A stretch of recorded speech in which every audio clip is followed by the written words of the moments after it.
Thank you for being here.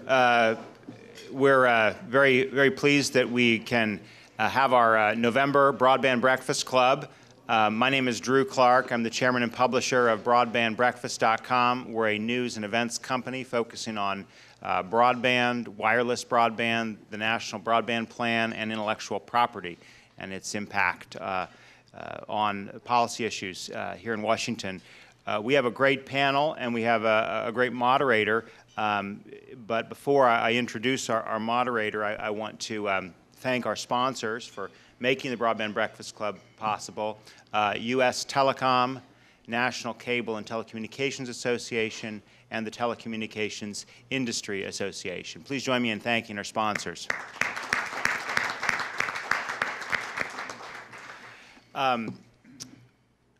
This assemblage of talent we have here hopefully will bring some enlightening differences of opinion. As we were preparing for this panel, I recall writing about some of these issues that are perennial with regard to public safety, spectrum, and broadband. But I've forgotten far more than our moderator knows about this topic. He is Paul Kirby, and he's senior editor at TR Daily. He's covered wireless regulatory, legislative, and legal issues at TR Daily since 2000. And before that, he worked at Reuters. And he's also covered Congress and the executive branch for newspapers from Louisiana and Florida. So please join me in welcoming Paul Kirby as our moderator. Thanks very much. Let's see, where am I? As Drew said, my name is Paul Kirby, and I'm with TR Daily. We'll open with a kind of a brief intro for those of you who might not, who were in a coma or anything like that and not be aware of the D-Block. We're going to talk about public safety, broadband, and funding. Two of those issues are kind of linked here in Washington, as people know. In March, the FCC's National Broadband Plan proposed re-auctioning the D-Block and enabling public safety agencies to obtain access to commercial networks when they need additional spectrum through priority roaming. The plan also said that $12 to $16 billion in public funding would be needed to construct the network. The FCC proposed this regime after the D-Block failed to sell at a 2008 auction. Virtually every major public safety group opposes the FCC's plan and instead wants Congress to require the FCC to reallocate the D-Block and license it to public safety and the Public Safety Spectrum Trust. And that trust currently has the 10 megahertz license that is already in public safety's hands. The groups are supported, the public safety groups are supported by major state and local groups, as well as Verizon Wireless, AT&T, Motorola, Harris, Alcatel-Lucent, and a few other companies. Supporting re-auction are Sprint Nextel, T-Mobile, Clearwire, US Cellular, Metro PCS, the Rural Telecommunications Group, the Rural Cellular Association, and some smaller carriers. Legislation has been introduced in both the House and Senate that would direct the FCC to reallocate the D-Block. The bills introduced by Senate Commerce Committee Chairman Jay Rockefeller and Senators Lieberman and McCain would also provide a funding stream to construct the network. Congressman Peter King, who is expected to take over again as chairman of the House Homeland Security Committee, has introduced reallocation legislation as well. His current version does not have a funding stream, but is expected to reintroduce something in the new Congress that will. Congressman Henry Waxman, the outgoing chairman of the Energy and Commerce Committee, circulated a draft bill earlier this year.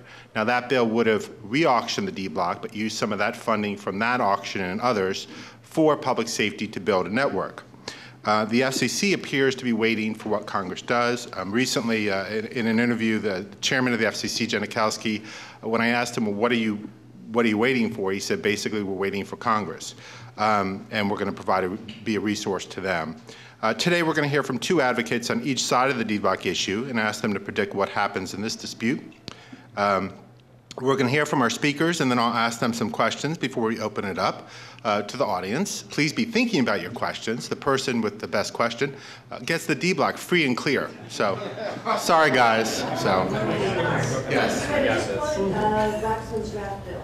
What did I say? It does not say anything specifically about auctioning the D-Block. It only says that revenue from the D-Block auction would go to the fund. but it does not in any way require that the Right. D-block the auction or set a date for the D-block Right. to be Well, auctioned. I did the shorthand. I guess currently the law says that the deed block has to be re-auctioned. So unless legislation says otherwise, the assumption is, as you said, it did not set a date, but the assumption was the FCC would have to then re-auction at some point and then At revenue some from point, but that. as we know, the FCC holds auctionable spectrum in reserve for a long, long time. So Right. it's not actually this either or cut and ride issue. Are you trying to get the deed block right now for yourself? Is that what it is?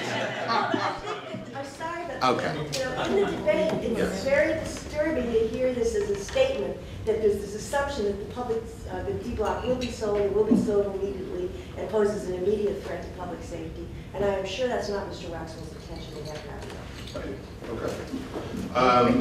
Let's see. Okay, our panelists today, we have, again, two on each side. We have Steve Berry. He's president and CEO of the Rural Cellular Association. Chuck Dowd is deputy chief of the New York Police Department. Larry Crever is vice president, legal and government affairs for Sprint Nextel. And Harlan McEwen is chairman of the Communications and Technology Committee for the International Association of Chiefs of Police. He's also the chairman of the Public Safety Spectrum Trust. Why don't we just go down the line? We'll start with you, Chuck, and we'll hear from each of them, and then I'll ask some questions, and then we can open it up. Thank you, Paul. Appreciate it. I'm not going to go over the long history of this issue. I think most of the folks in this room are kind of up to speed on that. Some are very particular about their facts and figures, obviously. But, you know, the bottom line is this. Let's just start where we are right now. You've seen a lot of things written over the last couple of weeks. You know, with the election and the changeover in the House of Representatives, you know, what's going to happen? Oh my God, you know, there's a huge change here. Look, from public safety's view, I think as we've discussed this over the last few weeks, we don't see a big change here. In fact, you know, if we see anything, we see public safety in a position that's probably even better than it was under the last cycle in Congress. So you look at this and you say, who's supporting us on the House side? We have Peter King, who has been a staunch ally of public safety, understands this issue, understands the need. He, from our understanding, will be introducing a bill in January on the House side that will address not only the reallocation of the D-block to public safety, but also funding issues. So you know, we're very encouraged by that. Interesting comments that we've read again about the fiscal situation here in Washington and nationally, quite frankly, that that this will be a struggle. And we have always maintained in public safety and continue to make the argument that it is fiscally irresponsible not to reallocate the D-block to public safety. Why do I say that? Currently, that spectrum belongs to me. It belongs to me, it belongs to you, it belongs to everybody in this room. It doesn't belong to the federal government. The people own that spectrum. And as a result of that, what we're saying is we've clearly, in our minds, proven the need for more than 10 megahertz of spectrum in order to make a viable public safety dedicated system. There are those that will try to argue against that. We've clearly proven that 10 is not going to be enough. Assuming that, from our perspective, as you go forward, if we were going to be in a situation where we had to pay to use the spectrum that we already own, it's a fiscally irresponsible position. The federal government, by auctioning that spectrum, potentially could make, depending on who you talk to, so let's take an average on this, of let's say $3 billion. $3 billion runs the federal government for how many minutes nowadays? You're talking about taking spectrum that the public already owns, that the public needs for its first responders to protect them, and getting an upfront payment of about $3 billion so that we can pay to use that spectrum on commercial networks in perpetuity to the tunes of billions and billions of dollars. So if you're going to talk about this or look at it from the perspective solely of money, we would argue and contend that this is clearly fiscally irresponsible not to reallocate that spectrum to public safety. And that doesn't take into account all the other issues. Commercial networks are not built to our standards. They fail when we need them most. They're unresponsive to us in emergencies. They're not set up to be as responsive as they need to be in emergencies. All of those issues we have addressed from an operational and technical perspective, which we feel proves the case. But then there's still the issue of money. And in talking about the issue of money, again, to look at this and say that this $3 billion, which would never pay for the public safety build-out anyway nationally, that this $3 billion is fiscally more responsible on the part of the federal government, as opposed to reallocating that spectrum to public safety, and then being in a position where we can use that spectrum in so many different ways to offset costs for these networks. It just flies in the face of logic. You know, by selling that spectrum, the federal government gets $3 billion and then heaps upon local and state governments the expense of paying to use that spectrum when we need it, when our 10 megahertz is not enough, which the FCC has already conceded it's not enough. So to do that to us heaps a huge cost on state and local governments forever. We become the renter and not the landlord. It makes absolutely no sense. So, you know, I'm going to end my comments there. There's a lot of other issues that need to be directly addressed here. I will say this, though.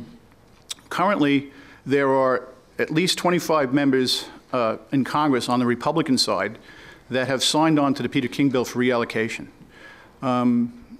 You know, we'd like to challenge the Republicans on the Energy and Commerce Committee, who are incoming now and in control and going to be in control of that committee, to take a look at this and to understand this from our fiscal perspective. Is that what's more responsible? Getting $3 billion up front or saving billions and billions of dollars in expense for the public to pay for us to use the spectrum that they already own? Thank you, Chuck. Larry? Thank you, Paul, and good morning, everyone. Were that it was so simple. If it was as simple as Chuck says, then we probably wouldn't be sitting here. But it's not that simple, unfortunately. Those of us who've been dealing with this type of issue a long time, and I've been dealing with public safety communications for over a decade, I think have come to the conclusion that spectrum is not the only issue here. Spectrum is one issue, but there's three large issues here. Spectrum is there, cost is a huge issue, and governance is perhaps the most important issue. And just throwing spectrum at this, and somehow spectrum is going to support this, spectrum is going to enable public safety to build broadband advanced networks, we don't see that either at Sprint or in our coalition and the groups that are advocating for an auction. But let's be clear about one thing. We share the same goal as public safety. Certainly Sprint, and we think that all of the carriers and organizations that have taken the positions that the spectrum D-block should be auctioned, we all want to see public safety have broadband communications. We all want to see them have what the Commission suggested, which is nationwide interoperable broadband communications. And one of the key parts of this is interoperability. And that, I think, gets lost sometimes in this discussion of we have to have the D-block, we have to have the D-block. This really started with an issue of interoperability, and this country's been talking about interoperability since before 9/11.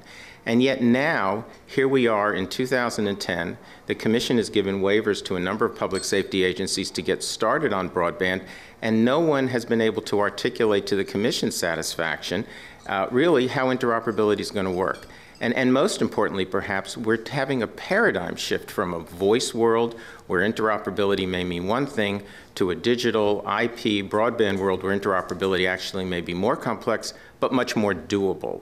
And with new technologies like LTE, many different ways of prioritization and interoperability can be built in. So I think this debate, you know, has become characterized as auction or don't auction the D-block.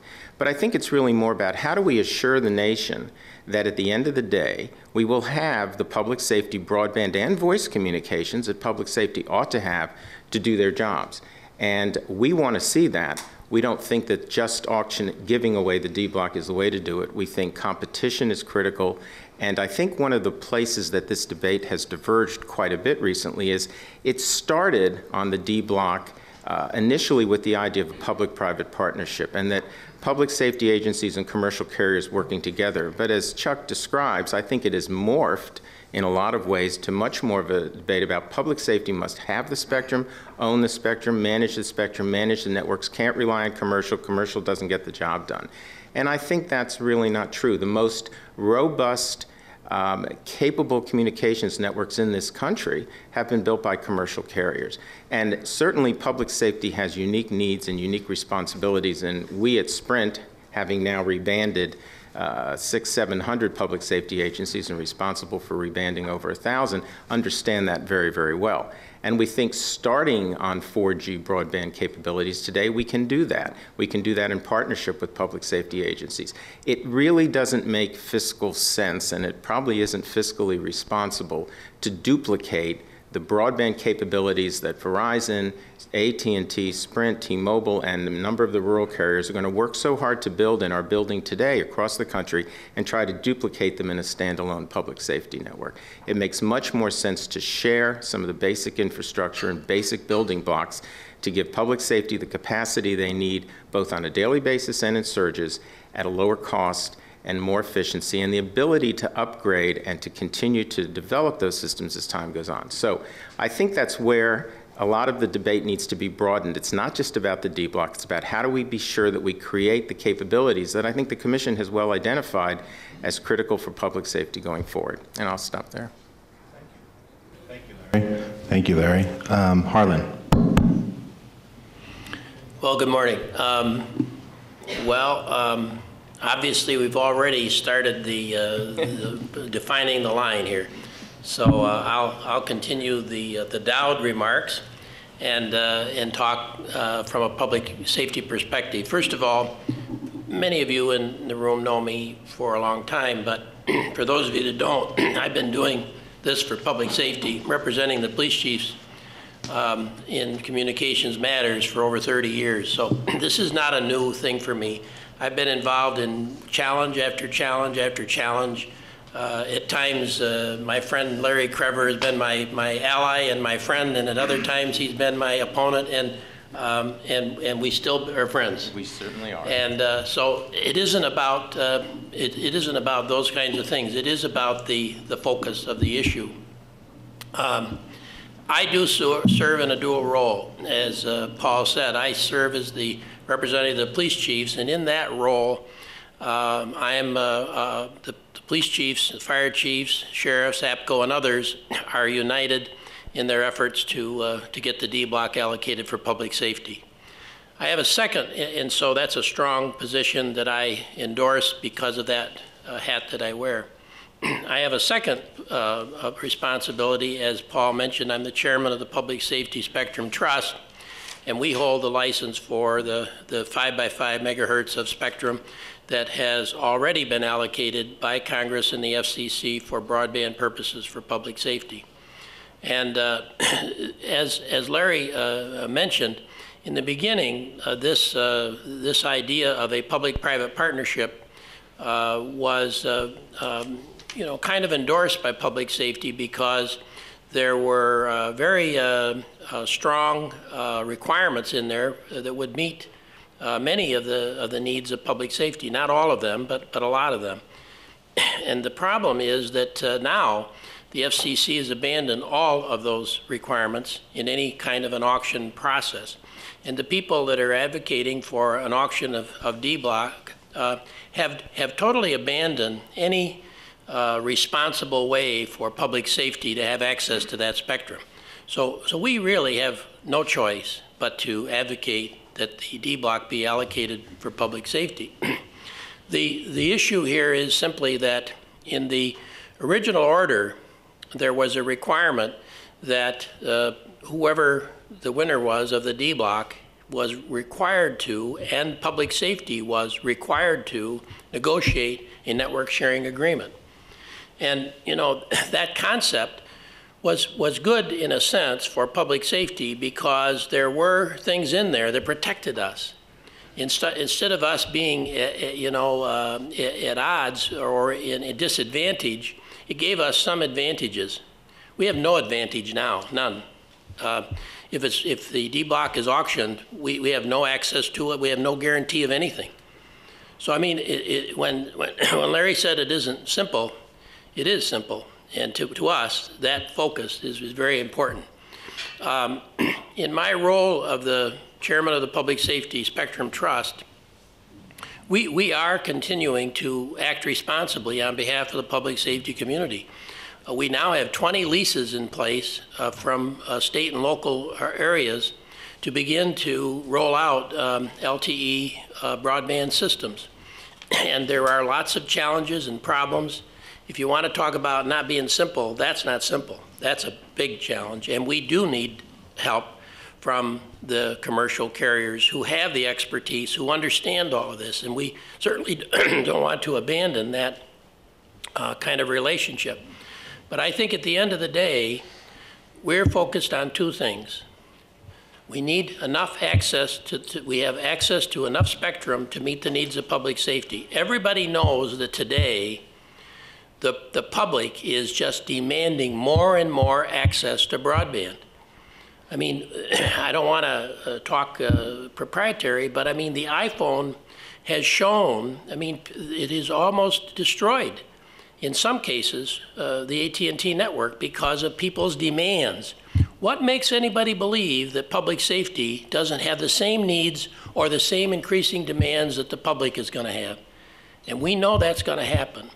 And secondly is the funding. We believe that the Rockefeller proposal to allocate money from future auctions somewhere in excess of $10 billion is necessary to really successfully build out this network. And those are our two focuses. Thank you.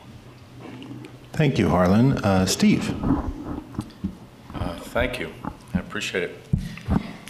Again, I thank you for the nice breakfast. I understand I slipped under the no breakfast rule for those that have been here twice, but I appreciate the offer, and in lieu of giving everyone indigestion, I think we'll actually talk a little more about the subject matter here.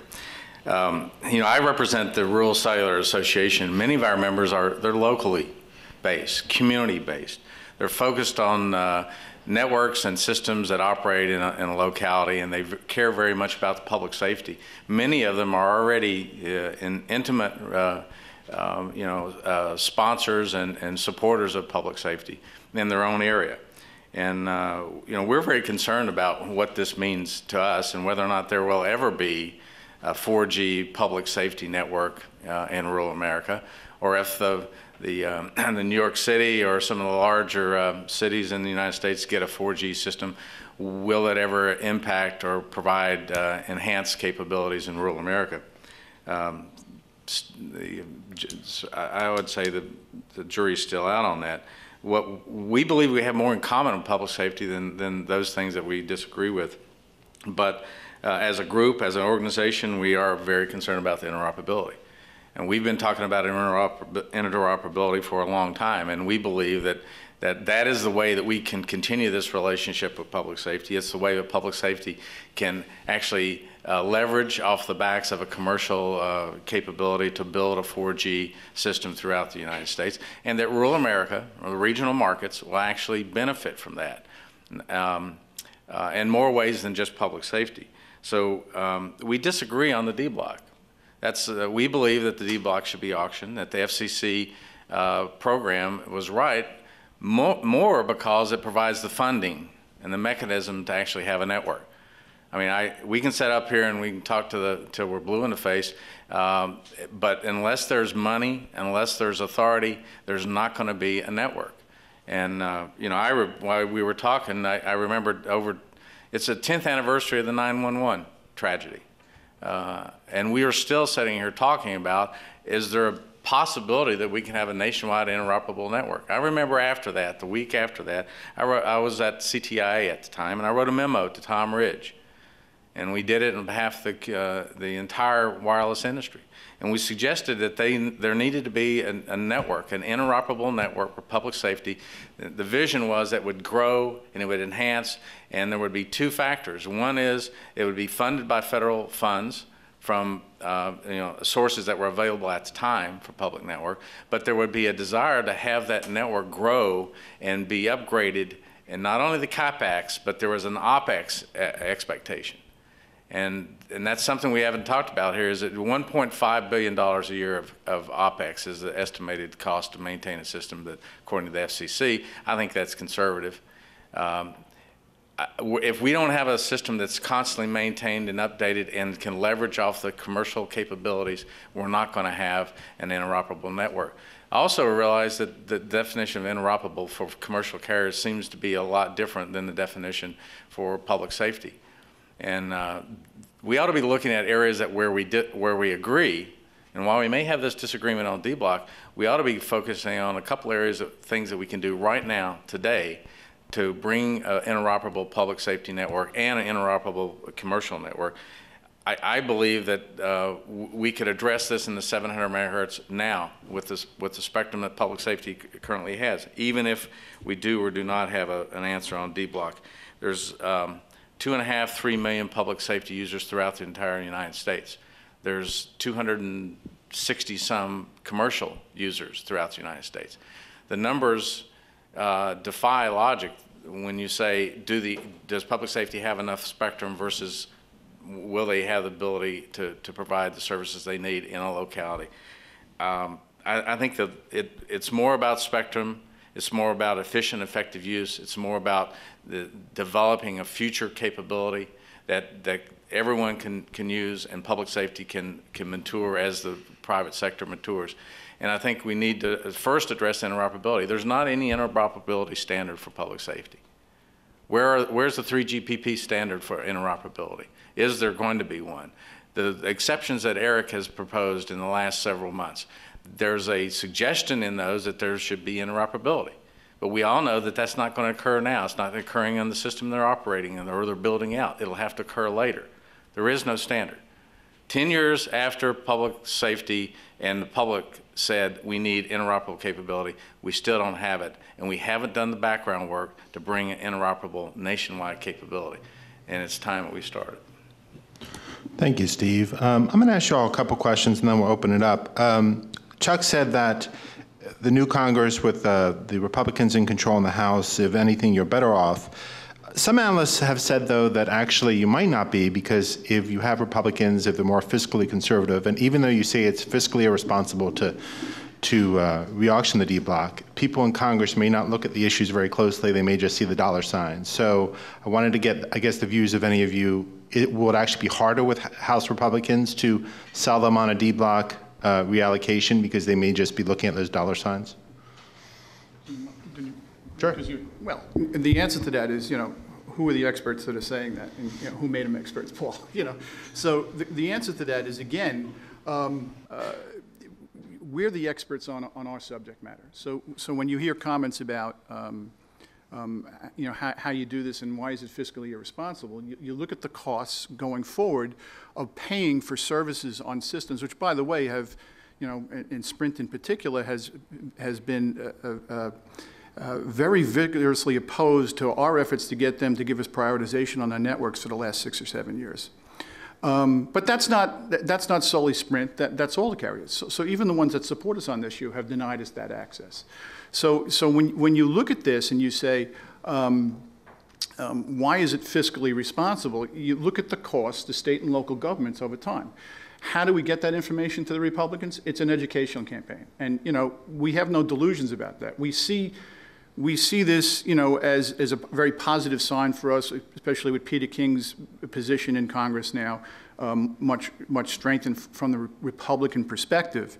So when you look at this, you say, how do we do this so that we educate them to understand that this is fiscally far more responsible than the, catering to the parochial interests of a couple of carriers that want to buy that spectrum. The other thing is, you keep hearing this term, and it's already been used here today, about giving it away free. Well, first of all, as I mentioned earlier, we already own it. But what this actually is this is an investment in public safety. This is an investment in the safety of this country.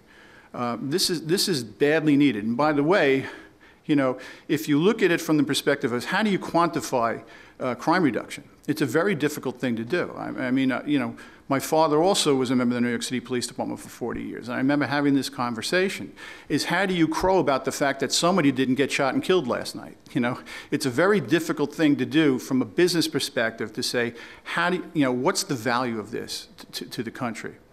So, you know, the only example that, you know, that I can give you that is, in a sense, concrete, you know, financial information is the Los Angeles Police Department did a study a couple of years ago where they had an independent study done, I think by the Rand Corporation. I'm not sure about that, but it may have been the Rand Corporation, where they estimated the value to the economy of the city of Los Angeles for the reduction of a single homicide to that economy. And they had different modelings. And one of the model had it as high as $11 million per homicide, and the low end was $4 million. And even taking it at the low end, you know, $4 million per homicide, and their crime reduction efforts in LA, I think they reduced homicides by something like 360 homicides. And when you did the math, it came out to about $1.3 billion, which coincidentally was the budget of the Los Angeles Police Department. So when you look at that and you say, you know, fiscally, how is this responsible? You look at examples like that. You look at the crime reductions in New York City, and we were talking about it at the table earlier when we just talking about, you know, Brooklyn as an example. The brownstones in that neighborhood, where they were essentially, you know, 25, 30 years ago, giving them away almost for free, that are now worth $3 and $4 million apiece if you want to move into that neighborhood.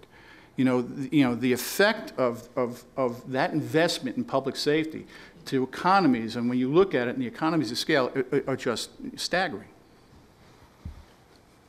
Well, I mean, spectrum alone is not going to, alone by itself is not going to increase the safety of American citizens. It's spectrum fully utilized effectively and fully utilized by a superb, you know, police force and those in the public safety arena.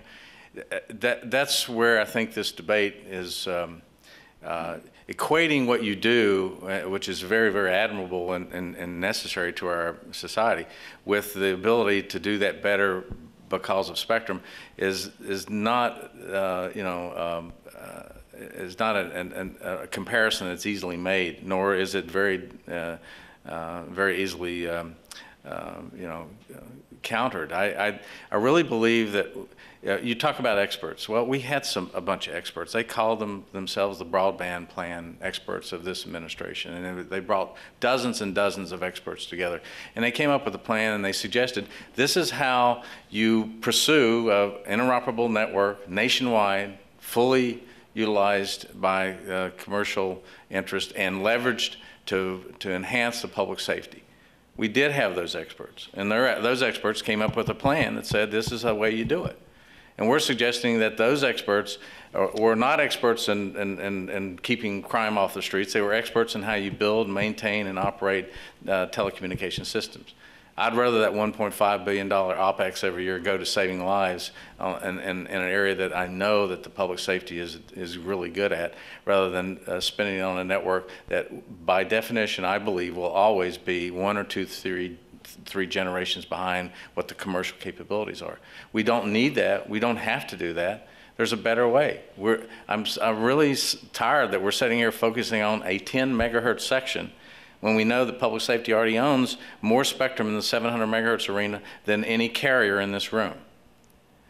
What they do with it is another issue, and how we efficiently and effectively utilize it and ensure that our dollars are being, our taxpayer dollars on our taxpayer spectrum is being utilized in the most efficient and effective manner. That's what Congress is looking at. And I think I hope this doesn't become a partisan issue, but Democrats and Republicans. I think it really ought to be, what is the most efficient, effective utilization of taxpayer resources, and how can we do it in the long term to preserve and protect lives? And that's where I'd like the debate to stay, but evidently we're still focused on 10 megahertz and D block. Okay, yeah, Harlan. Nobody's answered your question, and I'm not going to either. So, but Thank you, Harlan. Thank you. At least you're consistent. I'm consistent, but I want to respond to what Steve just said, because that's ridiculous. The point is that Verizon is in the room, and they own 22 megahertz of spectrum in 700.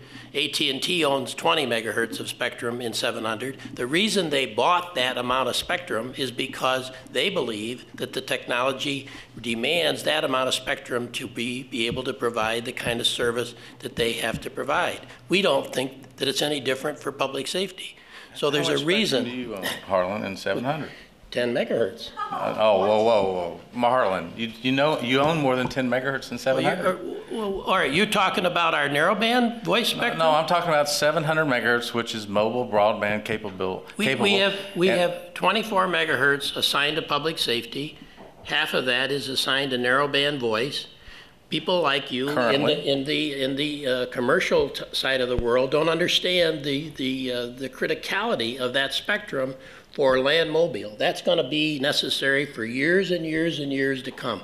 There isn't even any standards on the table that would replace that in the broadband arena today. As we sit here today, there isn't a product nor a standard that will replace that spectrum in our needs. So we have 12 megahertz of spectrum that's licensed to the Public Safety Spectrum Trust. 2 megahertz of that is narrowband, is guardband, and 10 megahertz is broadband. So I don't know what you're talking about when you're saying more and more. We don't have any more than 10 megahertz of broadband spectrum. Except for the other 12 megahertz that you have in the 700 megahertz that continue to be narrowband. I mean, every commercial carrier in the United States have matured their system and will evolve to using different spectrum for different technologies. The LTE technology will, in fact, provide enormous capabilities. The 10 megahertz of LTE spectrum is equivalent to about 160 megahertz of existing spectrum in a non-commercial deployed, cellular deployed fashion. So, I mean, what I'm saying is you have resources, and there will be opportunities for you to refarm those resources as technology grows and they get much better and much more efficient at providing new services. But as they stand now, Steve, that is narrowband, right? So that can't be reformed today. Some of it is narrowband, that's correct. And some of the exceptions that Eric has been given is, quite frankly, I think destroy the potential of having a national broadband license, even in the 10 megahertz that they currently own.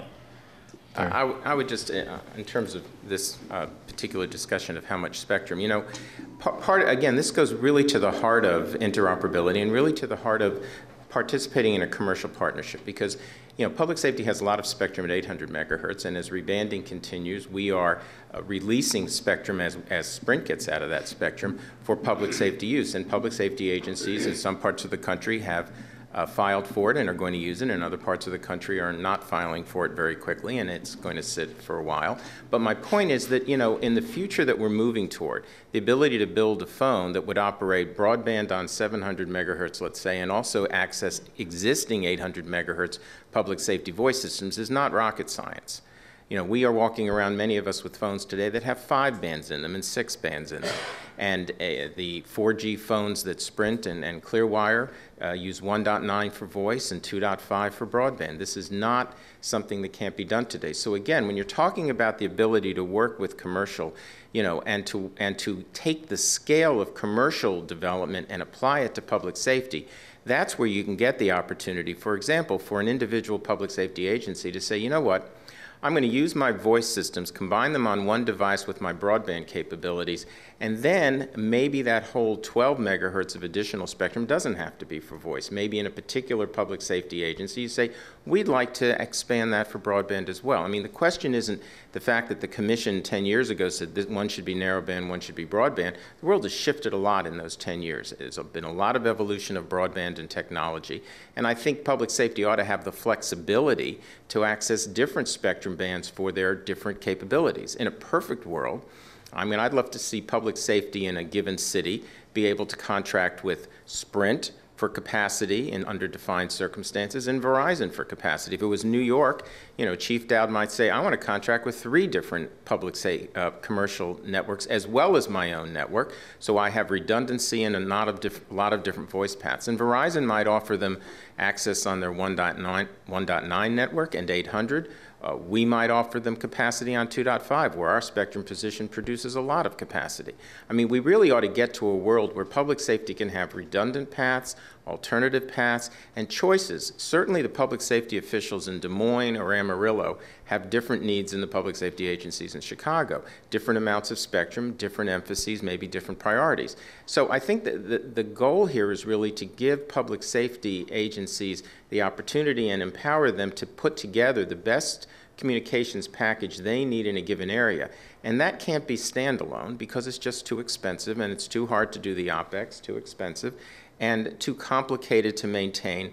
And as long as public safety continues to be, you know, even if it has the D block, and you define the D block and the PSST block as one sort of band class, then public safety will always be chasing after the scope and the economies of scope and scale the commercial has. Because the simple fact becomes, and I don't disagree with Harlan, there's going to be a lot of demand for public safety broadband, but again, we're talking about 3 million, you know, maybe 6 million users versus the 260 million users in the commercial world. So sure, Verizon bought a 22 megahertz block because they serve over 100 million customers.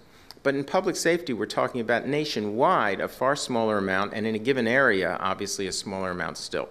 So I think the focus is somewhat misplaced on just how much spectrum, and we need to talk more about the broader issues I was just discussing. Harlan's absolutely right. There's no devices out there now that would operate on that. Matter of fact, there's no devices. There's no ability to operate or roam on Verizon or AT&T or anybody else in the 700 megahertz. And that's something we can address now. Even as we debate the D block, we can address interoperability. You sort of have to start where you can make some progress, and I think we can. I think we could there. Okay, let me ask one more question, then we're going to open it up. Larry and Steve talked about it's not just spectrum, it's funding is another issue.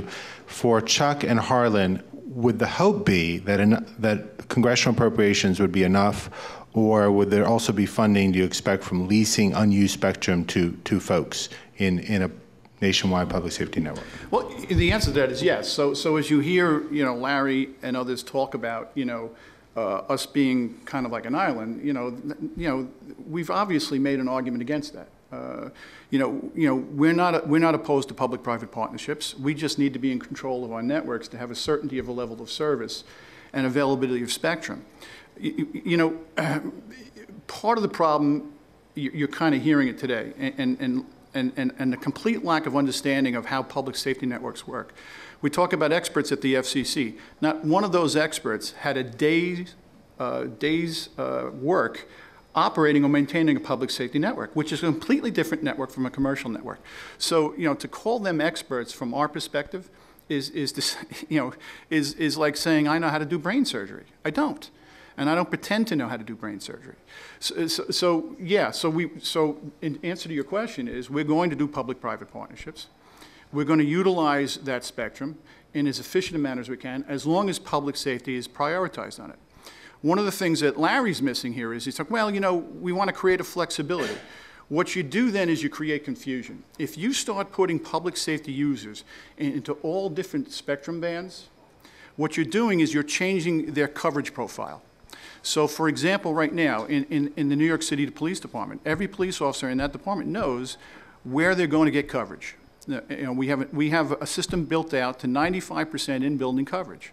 They know what it'll do. They know what it won't do. If you start putting them into all different disparate bands again, first of all, you're going to raise costs again.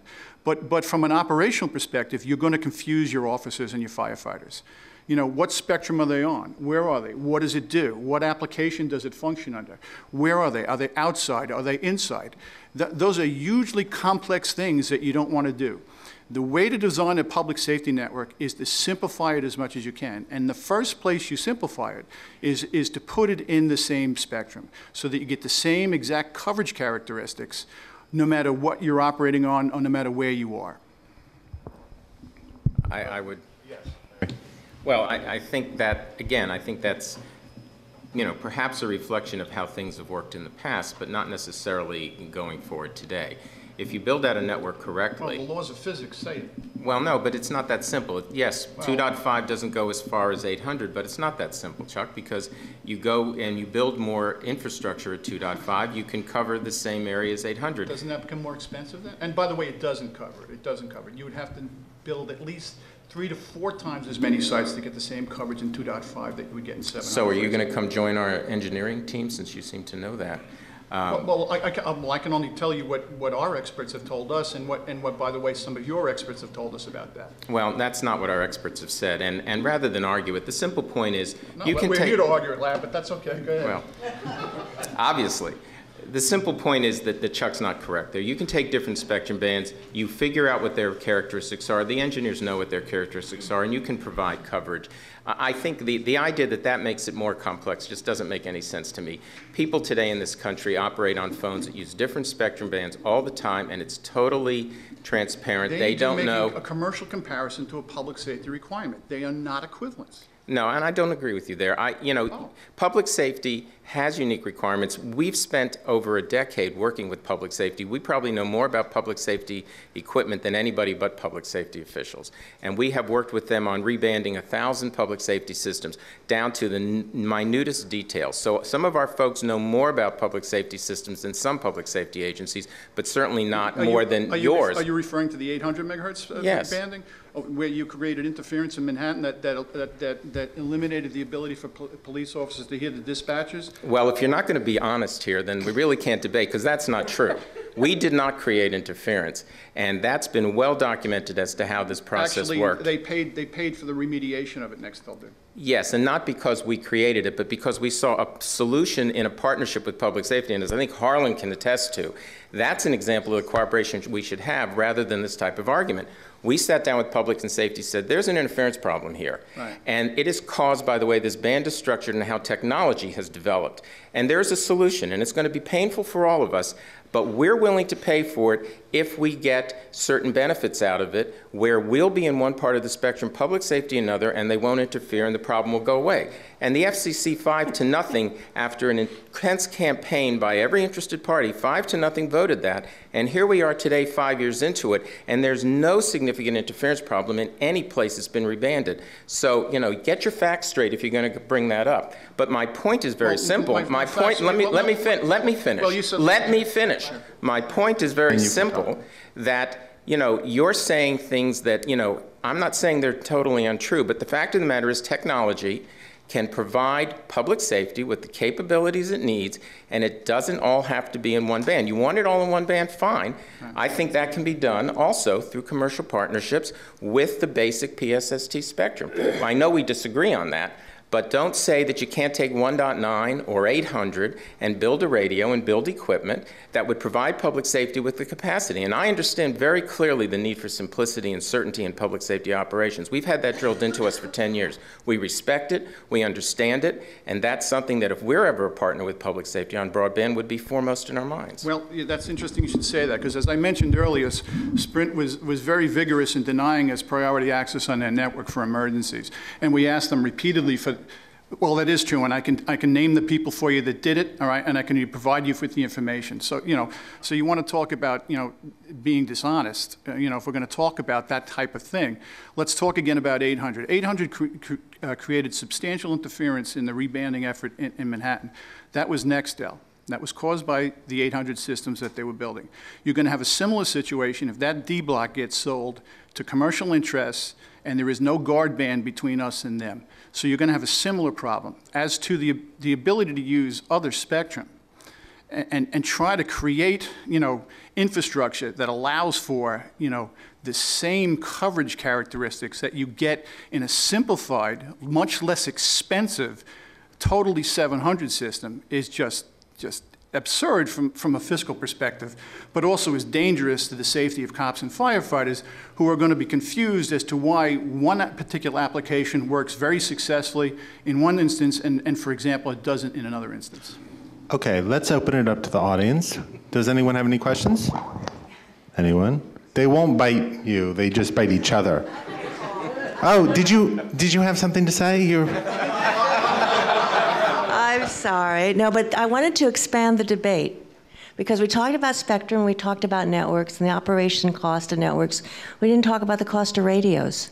The cost of radios, I think, is a very significant issue here, because right now the best DHS has been able to do in terms of a multi-band radio is to bring the cost of a P25 radio from $3,000 to $6,000. And we can't really, I think, as a country, sustain that level of cost for radios. So the future solution has to come up with a lower cost radio.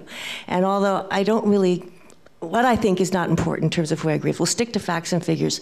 That's a fact that's missing. Another fact that's missing is we still don't really have a plan for what this future network should look like. Even 3GPP, which is now 4G Americas, does not have a clear idea of how LTE is going to work. Public safety doesn't have a clear idea of how LTE is going to work. So we're actually arguing hypotheses here.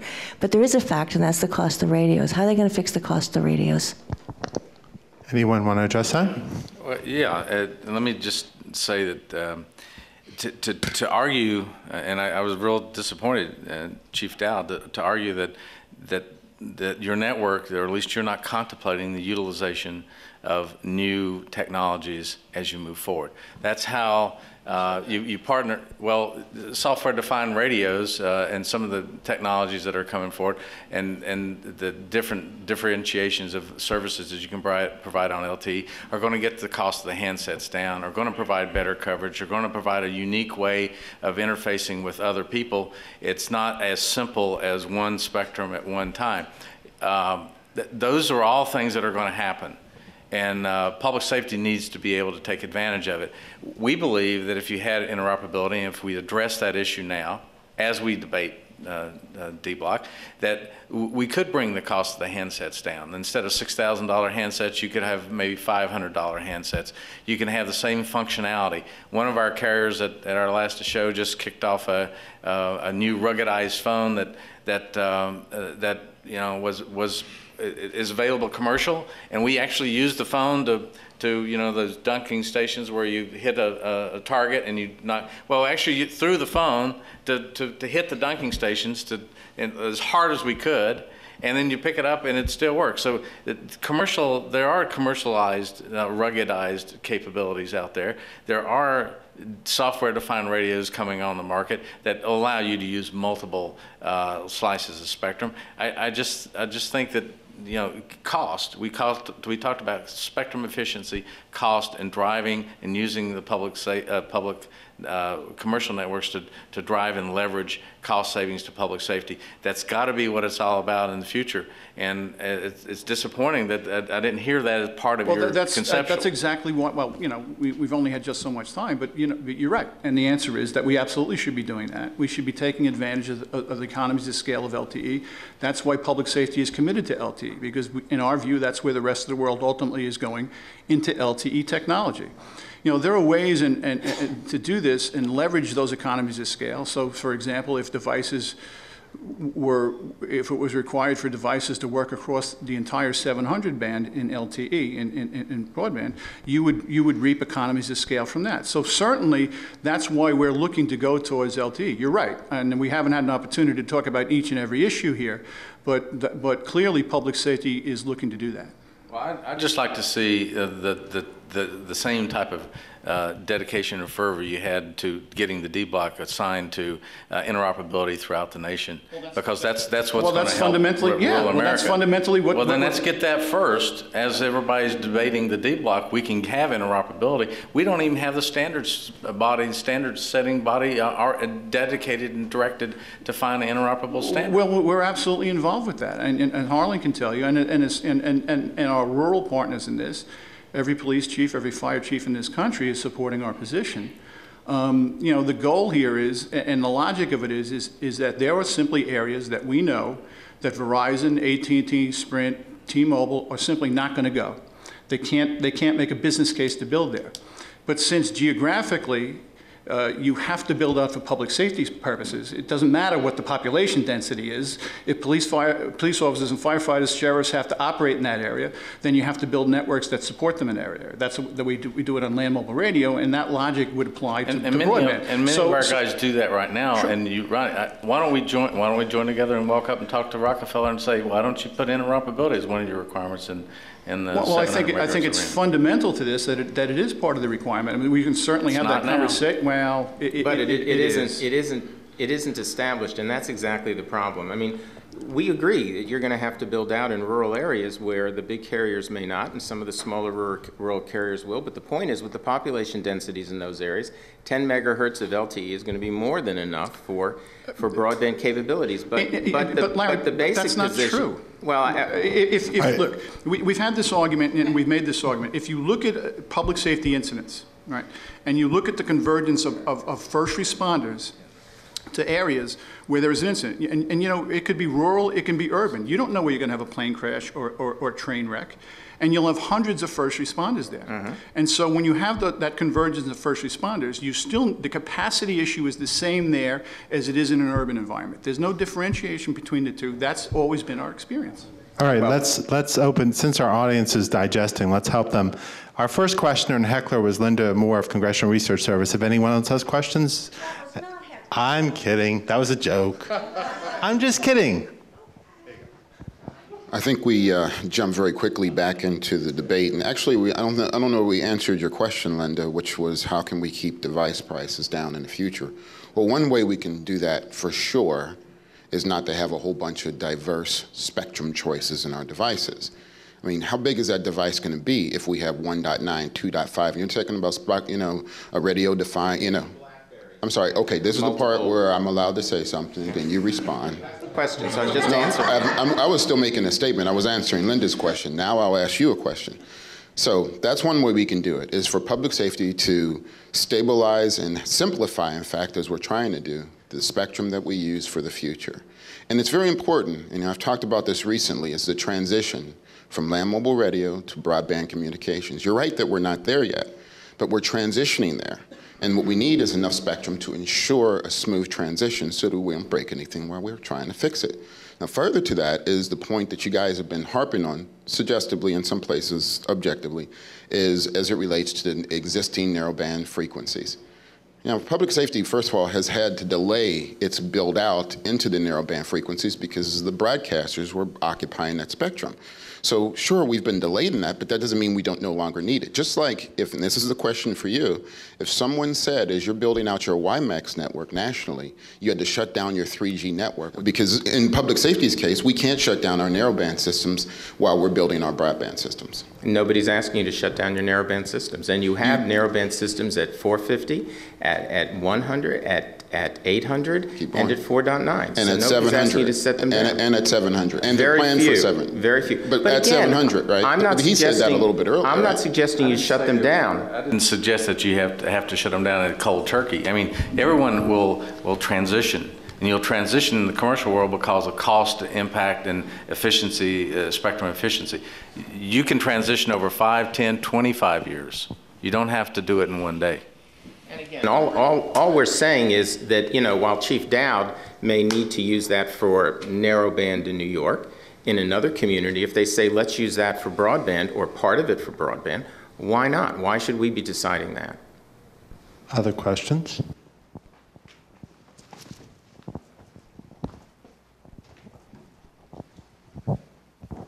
Hi, this question is to Chief Dowd and Chief McEwen. So I want to follow up on Linda Moore's question. There's approximately, by your estimates, 3.5 million first responders. If you want to equip each and every one of them with devices that on median cost about $4,000 each, that's a relatively $14 billion for supplying the whole nationwide network, seemingly suspiciously around the same cost as the actual building and construction of the network. So the question that I have is, why has there not been much of a discussion on the actual adoption portion that happens if devices stay artificially expensive and thus cannot be used by rural first responders or first responders in suburban areas because they don't have the lifelines of, you know, fiscal ability to be able to purchase them? What happens in that scenario when an individual from like a Poughkeepsie, New York has to come into a New York City but couldn't afford an LTE-based device to use in New York City for first response? Well, first of all, I think Chuck and I are going to continue to push back when people continue to compare the land mobile environment and the broadband environment. They are entirely different. You can't compare them.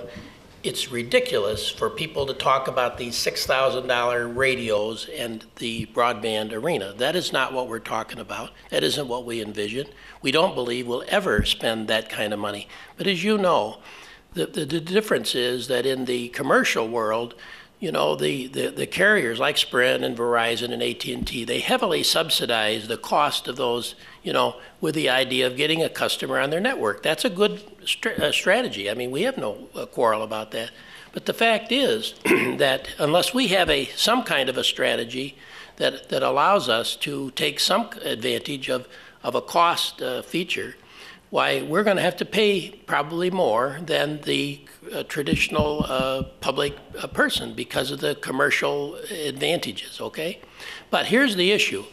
When you're talking about the cost of devices in broadband, I mean, first of all, ultimately, years and years from now, if the standards are developed and if products are offered to allow us to have voice that has the capability to replace land mobile, okay?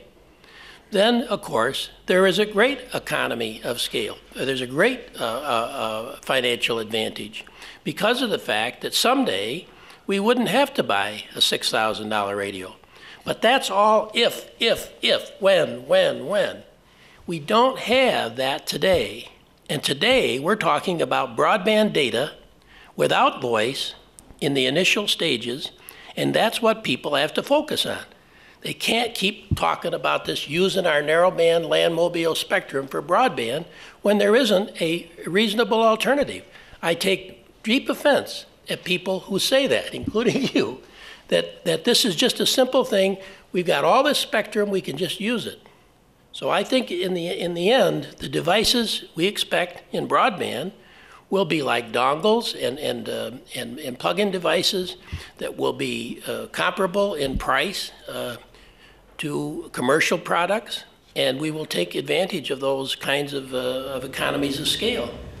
I mean, I think they're extremely different. LMR and LTE are extremely different, but what are you doing to support standards building and standards development and research and development and driving down the cost? What are you actually doing to do this? We do a lot to support that, but the problem is that in this arena, in the broadband arena, public safety isn't in the driver's seat. This is driven by the commercial world. Worldwide, this isn't just Sprint of the United States or Verizon of the United States. These are worldwide things that are driven by the 3GPP and other kinds of standards groups that develop these standards. We don't have a place at that table. We don't have any money to be at that table. Those are very difficult problems for us, but they're not things that we've ignored. Other questions? Yes. Thank you. My name is Prudence Parks, and I'm with the Utilities Telecom Council. I would like to expand the debate here this morning, although we don't have enough to talk about. But I wanted to, there is a fundamental difference between the business models for commercial networks and public safety. And I would like to interject a discussion or the thought that there are other players in this that also have spectrum needs and communications needs that are very synergistic with public safety. And that is the utilities and critical infrastructure, because utilities work side by side with public safety during times of crisis. And as one of the public safety witnesses said at Senator Rockefeller's hearing, a network that is down, priority service to a network that is down really doesn't help public safety. Utilities have met that problem, and they build networks that are resilient. So my question is, shouldn't this debate be widened to include partnerships with others besides just commercial networks in order to use spectrum efficiently and for the benefit of the public, which is what this spectrum is supposed to be managed for? Well, let me start, because I've been heavily involved in those discussions, Prudence, as you know. I mean, this is something that public safety has long embraced as a notion that we should be including critical infrastructure and other people in this network. Whether it's our own network or whether it's a public-private partnership, you know, all of that remains to be seen. But we think we have to have a certain amount of dedicated spectrum of our own to be able to maintain the kind of service that we need. If critical infrastructure were to partner with us, they're going to have the same assurance You can't just depend upon totally on the commercial networks, which are often overwhelmed when we really need it the most. So, I mean, we've been talking with UTC and other people, but it's been difficult because we don't have the authority. I'm talking about now the license holder of the 10 megahertz. We don't have the authority at the moment under the rules to negotiate with anybody. I mean, those rules are kind of just sitting out there because of the failure of the D block. Those rules are sitting there in abeyance because everything depended upon a network sharing agreement.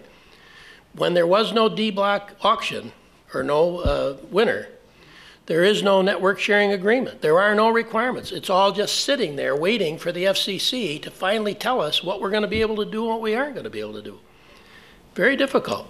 Yet there are waivers being filed currently at the FCC that do have utilities as partners in the building out. Well, that's not necessarily true. That's not necessarily true, and that hasn't been defined yet. I will tell you that the FCC, I understand, but the FCC has clearly told us that the utility people are not eligible to use that spectrum. So that's been clearly defined. And then that's an open question. In particular, there's a waiver in Nevada that has utilities as partners, and the FCC recently sought comment, and the PSST and others said under the current, and many in public safety actually said under the current rule, no, they shouldn't be part of that because, I mean, I think there's some concern, even though utilities is part of public safety and the broader structure, whether there would end up being competition, if you will. But that's still an open question, and whether, and obviously, as you know, there have been questions about perhaps trying to get the law changed and have public utilities be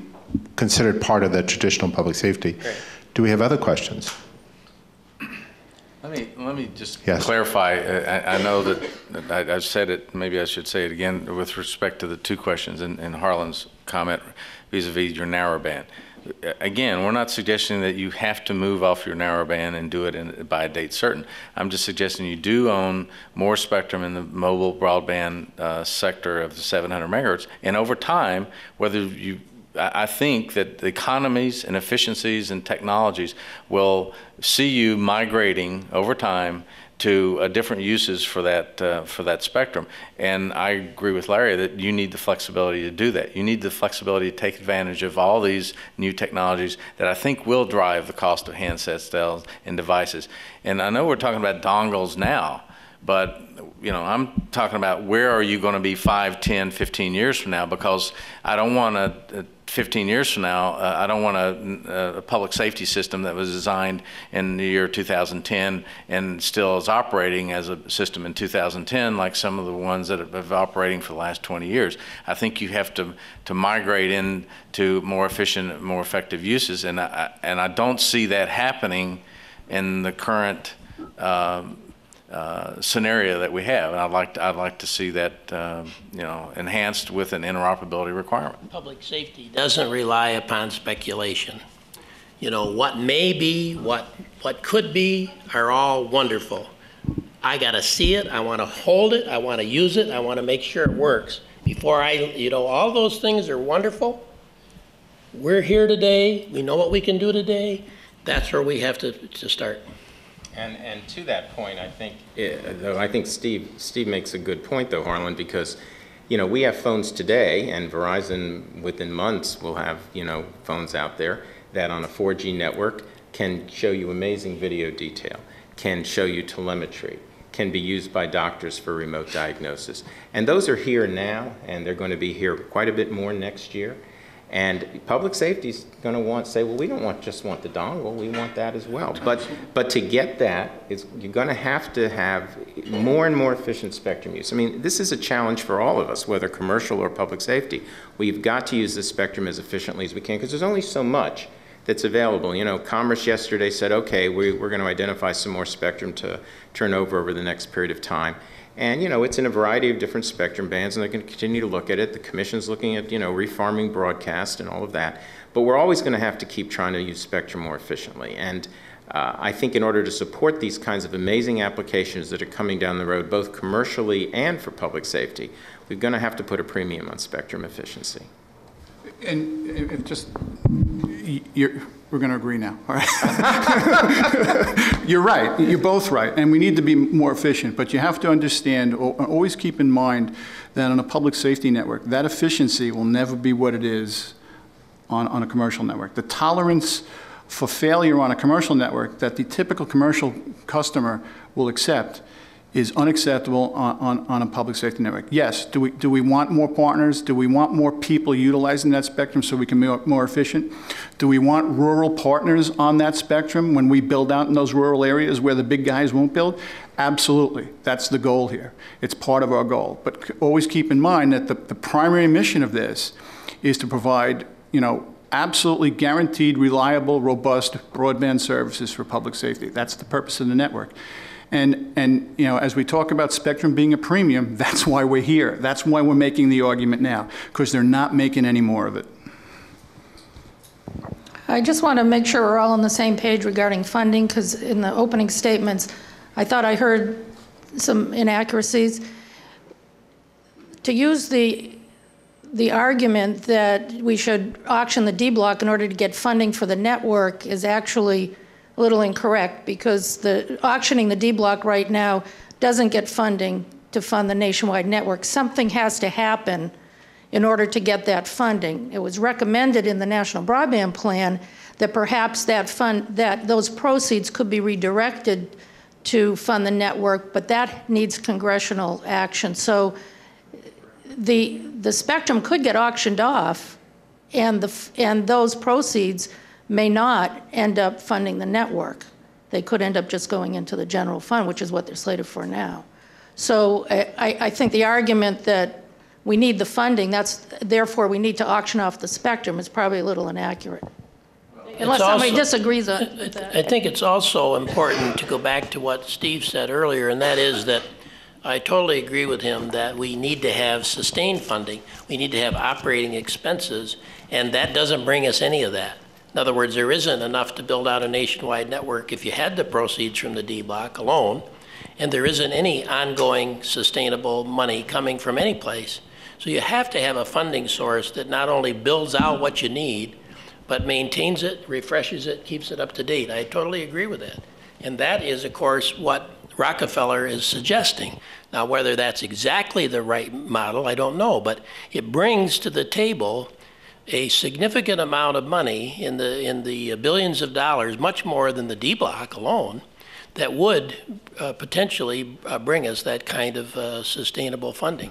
But the Rockefeller an assumption of spectrum auctions, I think it'd be a lot more appropriate and honest of the country to fund public safety. We agree. And, I know you agree. We'd take that money in a minute. Congress should have put the 16 or 20 billion for at least a commercial type of base build on public safety on a commercial base in the stimulus package. It would have been a rounding error in $800 billion, but we're past that. It didn't happen, just as we're past a number of the other things that have been suggested today. So the question going forward is, how is this going to get funded? I mean, even if you get the spectrum, and even if you pass legislation and take that $3 billion, that's only a piece. So, there's going to have to be, and I think Harlan's point is well taken, it's not just the initial construction, it's the OpEx, and broadband OpEx is going to be very expensive with lots of sites and lots of rent and upgrading technology. Every technology vendor is working on the next generation of LTE or any other broadband technology. So, I mean, part of really what has to be discussed here is how do you keep it from becoming like the sewers and the sidewalks and the trains in disrepair because you don't have ongoing funding? We're going to take one more question, but first, Larry, Sprint is known for its very strong cash position. Are you, sounds like you're volunteering some money right here? Or? Oh, yeah. Okay. Yeah. We'll take one more question. Anyone else have a question? If not, let me ask the panel for your predictions on what, if anything, Congress will do on this. We'll go down the line. Let me think. On the D block? Yes. I think it. Listen, we're under no. I don't think public safety is under any delusion.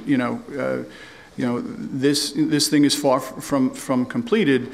But I think I have a high level of optimism that ultimately it will be reallocated to public safety with some sort of funding mechanism attached to it.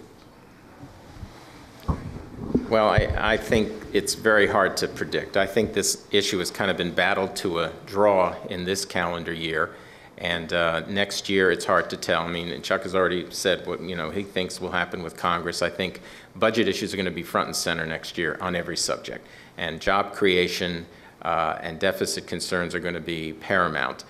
Whether that results in a reallocation of the spectrum or doesn't, it's hard to say, but I suspect that as we go through the year, there's going to be pressure ultimately for all parties to sit down and figure out a way to bridge these gaps and to come up with a solution that gives public safety, as Harlan said two things: access to capacity and funding.